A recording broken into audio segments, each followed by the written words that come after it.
Hello, আমি নিশা। সকাল সকাল চলে এসেছি একটা গল্প বলতে তোমাদের।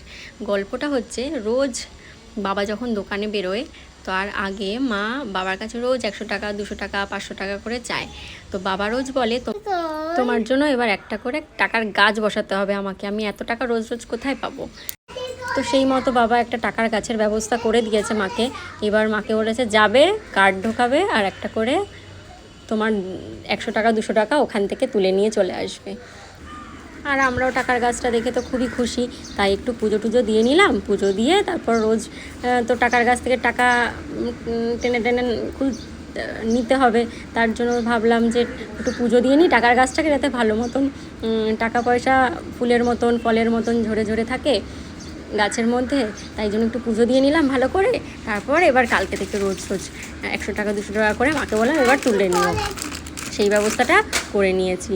তো তোমাদের কেমন লাগলো জানিও।